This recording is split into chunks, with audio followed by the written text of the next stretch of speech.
Hello guys, how are you. So let's start with today's topic. तो आज हम बात करेंगे गठिया के बारे में, ठीक है। जिसको आम भाषा में कहो तो गठिया भी बोल सकते हैं, आम वात बोल सकते हैं, वात बोल सकते हैं, या तो फिर रोमोटाइज अर्थराइटिस भी बोलते हैं, ठीक है। जो कि जनरली मोस्टली आजकल लोगों में पाया जा रहा है, बहुत से लोगों में पाया जा रहा है, ठीक है। तो ये क्यों होता है इसका रीज़न क्या है? पहले तो इसका रूट कॉज जो है वो देखा जाए तो इसमें आपको ऑटो इम्यून डिसीज ही है, ठीक है। जिनको भी ऑटो इम्यूनिटी है, जिनकी ऑटो इम्यूनिटी कॉम्प्रोमाइज़ है, ठीक है, एंटीबॉडीज़ जो है, जैसे कि थायराइड में मैंने बताया था कि एंटी टीपीओ आपके बढ़ते हैं, बड़े रहते हैं, तो उनको फिर लाइफ टाइम टैबलेट लेनी पड़ती है थायराइड की, और उसका कोई इलाज नहीं होता। एलोपैथी के पास तो वैसे भी कोई ट्रीटमेंट है ही नहीं किसी चीज़ का, उनको सिर्फ सप्रेस करना आता है, ठीक है। तो जिस तरह से ऑटो इम्यून डिसीज में आपको थायराइड होता है ना, सिलिक डिसीज होता है, थायराइड होता है, और आपको रूमेटाइड अर्थराइटिस भी होता है, ठीक है। तो ये जो गठिया जो बोलते हैं इसे, इसको आपको कैसे हैंडल करना है, मतलब कैसे आप इसको क्योर कर सकते हो। तो पहले तो क्या करना है आपको, जो कि मैंने थायराइड के बारे में आपको बताया था कि आप एंटीबॉडीज जो बढ़े हुए हैं थायराइड के, या ऑटो इम्यून डिसीज जो कि आपकी ऑटो इम्यूनिटी कॉम्प्रोमाइज़ है, तो आपको करना क्या है। पहले तो आपको मैंने जैसे बताया था थायराइड में आपको पंचकर्म की तरफ जाना चाहिए सबसे पहले, ठीक है। तो पहले तो देख लेना है कि आपका न्यूट्रिशन में विटामिन डी कितना है। अगर आपको ह्यूमिनिटी को ये करना है, आपको बैलेंस करना है, ठीक है। ऑटो इम्यून डिसीज में अगर आपकी ह्यूमिनिटी ही कॉम्प्रोमाइज़ है, ठीक है, वो आपको इन्फ्लामेशन कर रही है, अटैक कर रही है आपके ग्लैंड पे, ठीक है। अर्थराइटिस वाले पेशेंट को भी वही प्रॉब्लम है, ह्यूमिनिटी ही प्रॉब्लम करती है। तो आपको करना क्या है, पहले आपको पंचकर्मा की तरफ जाना चाहिए। आपको मैंने जैसे बताया था, अगर आपको पता चलता है कि मुझे ऑटो इम्यून डिसीज़ है, जिससे जिससे मुझे रूमेटाइड अर्थराइटिस हुआ है, वात का जो गठिया प्रॉब्लम है, या थायराइड का प्रॉब्लम है, तो आपको करना यही है, पहले तो पंचकर्मा शुरू कर देना चाहिए। आप जितना कर सको, ठीक है। पंचकर्मा में आपको स्टीम और अभ्यंग लेना है, ठीक है। स्टीम और मसाज, जिसको अभ्यंग कहते हैं। तो कहीं भी नज़दीकी आपके पास में जो भी आयुर्वेदिक का कोई ऐसा पंचकर्मा सेंटर है, तो वहाँ जाके आपको पहले अभ्यंग स्टार्ट कर देना चाहिए। अब अभी अभ्यंग आप कैसे करोगे, तो आपने पहले तो स्टार्ट कर देना है 3-4-5 डेज़ का, ये ले सकते हो आप, ठीक है, सेशन ले सकते हो। अगर आपने 1 वीक का ले लिया तो वेल एंड गुड है, 5 डेज़ का आप सेशन ले लीजिए, ठीक है। और उसके साथ में आप विटामिन डी भी स्टार्ट रखिए। कभी कभी क्या होता है ना, न्यूट्रिशन की डेफिशिएंसी से भी हमें ये सब ऑटो इम्यून डिसीज वगैरह हो जाते हैं। विटामिन डी का लेवल हमारे बॉडी में कितना है वो हमको सॉरी, वो हमें चेक करना ही है, ठीक है। तो पहले तो विटामिन डी से भी हमें ये सब प्रॉब्लम्स होती है, तो विटामिन डी का लेवल चेक कर लेना। कहीं पे भी किसी लैब में जाके, अपने नियरेस्ट जो भी आपका लैब है अच्छा वाला, जहाँ पे जहाँ पे आप हमेशा जाते हो, तो वहाँ पे जाके अपने पहले अपना विटामिन डी का लेवल चेक कर लेना। अगर आपको लगता है कि आपका विटामिन डी 30 है, या 30 के अंदर है, तो पुअर ही है वो, ठीक है। तो आपको 60,000 आई की टैबलेट स्टार्ट कर देनी चाहिए, ठीक है, जिनको भी ऑटो इम्यून डिसीज है। तो साथ में आपने सप्लीमेंट भी ले सकते हो आप, मंडे टू सैटरडे, और वीकली वंस आपको 60,000 आयु का आपको लेवल कितना बढ़ाना है, उसका 50 के ऊपर होना चाहिए। जिनको भी ऑटो इम्यून डिसीज है, उनका 50 to 60 के आसपास होना चाहिए। 60 के ऊपर गया भी तो भी अच्छा ही है, ठीक है गाइस। क्योंकि क्या होता है ना कि विटामिन डी सब में डेफिशिएंसी होती है विटामिन डी की, ठीक है। तो आपको पहले ये ध्यान रखना है, जितने भी ऑटो इम्यून डिसीजेज है, वो आपको विटामिन डी से ही आपको वो क्योर हो सकते हैं। अगर विटामिन डी का लेवल आपने बढ़ा लिया, तो आपका इम्यूनिटी जो है, वो जो कॉम्प्रोमाइज़ हुई है, वो लेवल में आ जाएगी। ऑटोमेटिकली आपके एंटीबॉडीज़ जो है, आपकी जो इम्यूनिटी है, वो नॉर्मल होना शुरू हो जाएंगी, ठीक है। तो उसका रेंज क्या है, जैसे अभी अगर हाइपोथायरॉयडिज्म है किसी को, ठीक है, तो हाइपोथायरॉयडिज्म में अगर उनका हाशिमोटो थायराइड है उन्हें, जिसको कि ऑटो इम्यून डिसीज कहते हैं, तो उसका लेवल कैसे होगा, उनका एंटीबॉडीज कितना निकलेगा, एंटी टीपीओ वो निकलेगा 100 निकलेगा, किसी का 200 निकलेगा, किसी का 1000 रहेगा। अगर सालों साल टैबलेट खा रहे हैं एलोपैथिक के, 1000 के ऊपर भी होगा, ठीक है। लेकिन लैब शो नहीं करता है, लैब में आपको क्या शो करेंगे, 1000 ही करेगा, ठीक है। लेकिन वो 2000 3000 ऐसे भी होते हैं, ठीक है। लेकिन लैब में आपको लास्ट रेंज जो है वो 1000 तक आती है, 1000 के ऊपर नहीं आती है, 1000 1200 ऐसे। तो आप एक बार चेक कर लेना कि आपकी इम्यूनिटी इतनी बड़ी तो नहीं है। तो फिर ये आपको एवरी टाइम आप जो भी खा रहे हो, ग्लूटन खा रहे हो, है ना, डेयरी प्रोडक्ट्स खा रहे हो, दूध ले रहे हो, आटा खा रहे हो, तो उससे आपको वो इम्यूनिटी क्या कर रही है, आपको इन्फ्लामेशन दे रही है, आपके ग्लैंड पे अटैक कर रही है ना। जिसको वात का है, गठिया का प्रॉब्लम है, उनके उनके इस पे अटैक हो रहा है, ठीक है। जो भी आपके बोन्स हैं उस पे अटैक हो रहा है, तो आपको करना क्या है, तो आपको पहले ह्यूमिनिटी को कम करना है। तो उसके लिए आपको पंचकर्मा जैसे सेंटर मैंने बताया था कि पंचकर्मा में आपको अभ्यंग आप ले सकते हो। अभ्यंग में क्या होगा कि स्टीम और मसाज, पहले मसाज करेंगे बॉडी को, फिर बाद में वो स्टीम देंगे। स्टीम में आप 15 मिनट्स का ले सकते हो, ठीक है।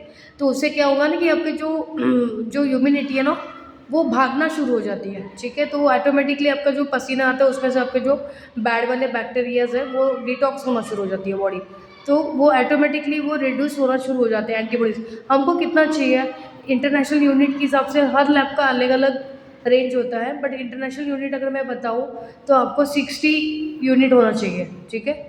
60 पर यूनिट, ठीक है। किसी लैब में 9 होता है, किसी लैब में 5 होता है, लेकिन नॉर्मली ह्यूमिनिटी हमारी 60 के ऊपर अगर एंटीबॉडीज बढ़े हुए हैं 60 पर यूनिट, ठीक है। तो उसके ऊपर अगर आपके बढ़े हुए हैं तो आपको हाशिमोटो या ऑटोइम्यून डिसीज़ है।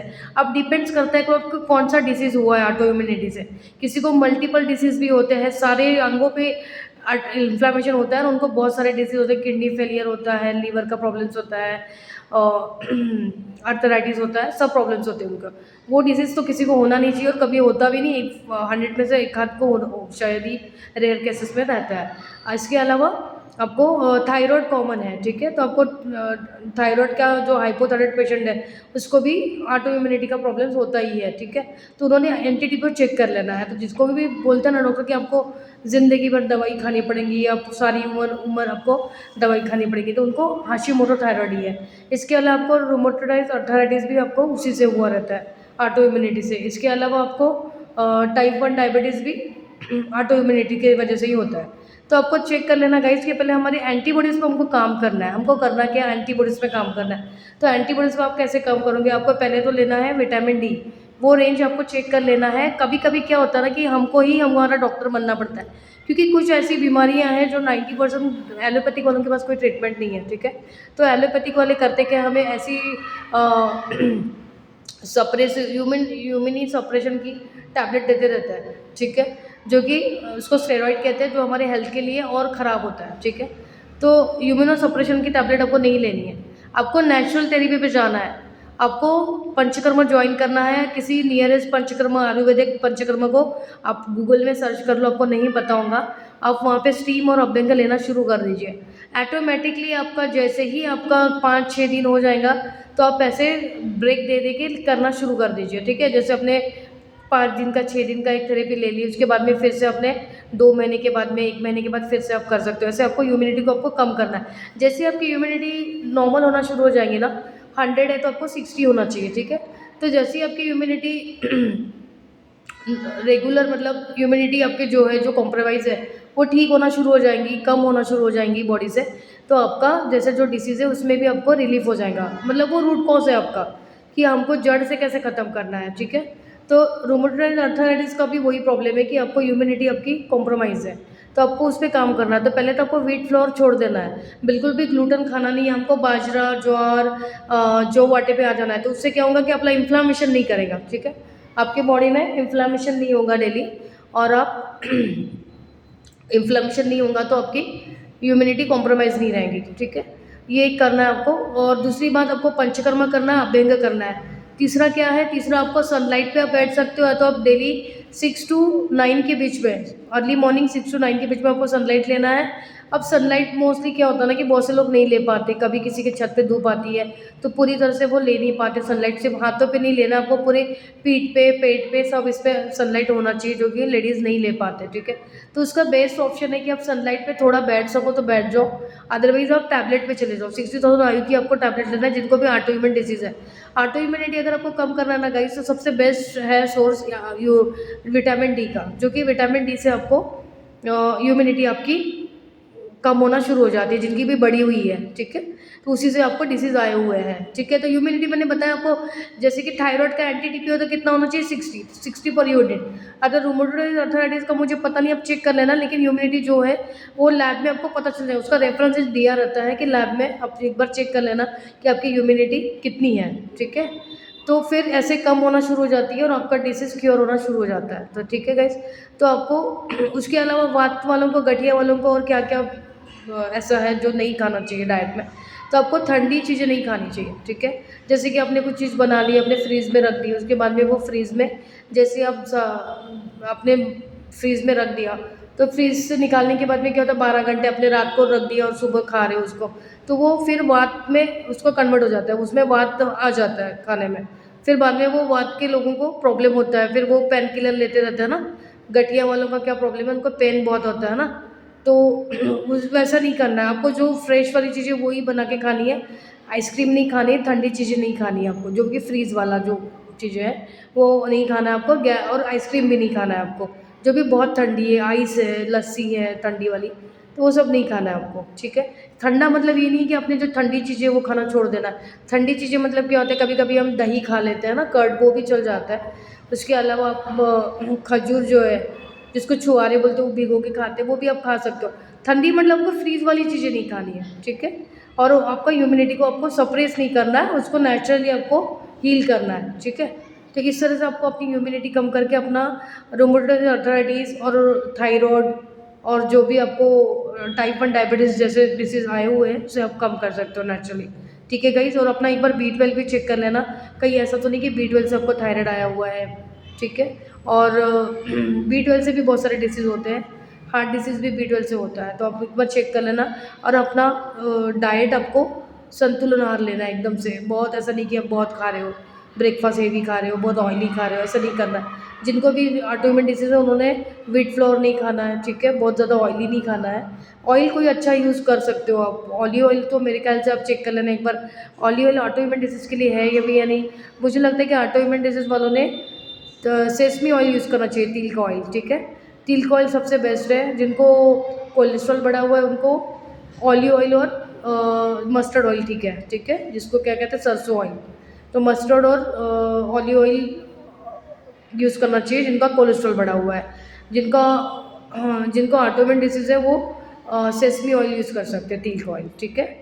तो उसके अलावा जिनको सूट कर रहा है, उनको लगता है कि इम्यूनिटी कॉम्प्रोमाइज़ नहीं हो रही, तो वो ऑलिव ऑयल भी यूज़ कर सकते हैं, उसमें कोई प्रॉब्लम नहीं है, ठीक है। लेकिन बहुत सा जनों को क्या होता है कि जैसे ऑटोइम्यून डिसीज़ होता है तो उसमें कभी-कभी हमारी इन्फ्लेमेशन किसी से भी इन्फ्लेमेशन हमारा आते रहता है, बॉडी में इन्फ्लेमेशन हो जाता है, कभी-कभी ऑलिव ऑयल खाने से भी इन्फ्लेमेशन करता है। कोई बोलता है कि इन्फ्लेमेशन नहीं होता ऑटोइम्यून डिसीज़ से, लेकिन होता है गाइस। आप एक बार चेक कर लेना कि आपको कौन-सा। मैं तो बोलती हूँ कि बेस्ट ऑयल सेसमी ऑयल है, तिल का ऑयल, जो कि आपको कच्ची घानी का बोलो या कोल्ड प्रेस ऑयल या पतंजलि का भी यूज़ कर सकते हो, तिल का ऑयल। उसके बाद में सेकंड नंबर पे आता है मस्टर्ड ऑयल। जिनको भी कोलेस्ट्रॉल है, हार्ट डिसीज़ है, बीपी है ना, शुगर है, तो उन्होंने ऑलिव ऑयल या तो फिर मस्टर्ड ऑयल यूज़ कर सकते हो, ठीक है। कोलेस्ट्रॉल और बीपी वालों के लिए मस्टर्ड और ऑलिव ऑयल ठीक है। जिनको शुगर है वो सेसमी ऑयल भी यूज़ कर सकते हैं, ठीक है। मस्टर्ड ऑयल भी यूज़ कर सकते हो, ठीक है। तो ये 3 चीज़ें हमको देखना है। घी डेली यूज़ नहीं करना है। बहुत से लोग कहते हैं कि घी खाने से हमारा ये चला गया, ऐसा नहीं होता है। देखो, सैचुरेटेड फैट आप ज़्यादा नहीं खा सकते हो, ठीक है। ज़्यादा सैचुरेटेड फैट खाओगे तो क्या होगा, आपको ऑटो इम्यूनिटी बढ़ेगी, आपका ओबेसिटी हो जाएगी, है ना, फैट भी आपका बढ़ेगा। तो घी हमको एक लिमिट के ऊपर ही नहीं खाना है। अगर जिसको कोई भी डिसीज़ नहीं है वो 2 स्पून खा सकते हैं डेली, 2 टेबलस्पून आप घी खा सकते हो, ठीक है गाइस। तो इस तरह से हमारा डाइट हमें रखना है। खाने में मैंने बताया था आपको कि स्प्राउट्स खाना है, पोटैटो खाना है। जिनको भी ऑटो इम्यून डिसीज़ है, थायराइड है ना, अर्थराइटिस है, वात है, गठिया का रोग है, तो उन्हें एक आलू तो खाना है डेली, पोटैटो, जिसमें हमको आयोडीन मिल सके, है ना। ड्राई फ्रूट्स खाना है आपको, ड्राई फ्रूट्स में काजू नहीं खाना है हमको, जैसे कि कैश्यू जिसको बोलते हैं, वो हमको नहीं खाना है। बाकी आप खा सकते हैं। कॉफ़ी का यूज़ नहीं करना है। जिनको भी ऑटो इम्यून डिसीज़ है उनके लिए टी, चाहे वो वात का रोग हो, गठिया हो या फिर थायराइड हो, ठीक है। जिनको ऑटो इम्यूनिटी है उन्होंने टी छोड़ देना है, क्योंकि टी में भी आपका मिल्क इंक्लूड रहता है और मिल्क से हमको इन्फ्लेमेशन होनी ही होनी है, ठीक है। तो मिल्क से तो इन्फ्लेमेशन होता है, इसलिए ऑटो इम्यून डिसीज़ को बढ़ावा मिलता है। और मिल्क और आटा एक दोनों ऐसी चीज़ें, भले ही आप डेयरी प्रोडक्ट में पनीर खा सकते हो और आप कर्ड खा सकते हो, लेकिन आपको 2 चीज़ें नहीं खानी है जो कि स्ट्रिक्ट है उसमें सख्त मनाही है, जो है कि मिल्क और आटा, व्हीट फ्लोर, ठीक है। तो ये 2 चीज़ें हैं जो आपको नहीं खानी है, ठीक है। तो इससे आप अपने ऑटो इम्यूनिटी को हील कर सकते हो और अपना क्योर हो सकता है ऑटो इम्यूनिटी, ठीक है गाइस। तो इस तरह से आपको डाइट लेना है। मिलते हैं नेक्स्ट वीडियो में, सी यू लेटर, टेक केयर।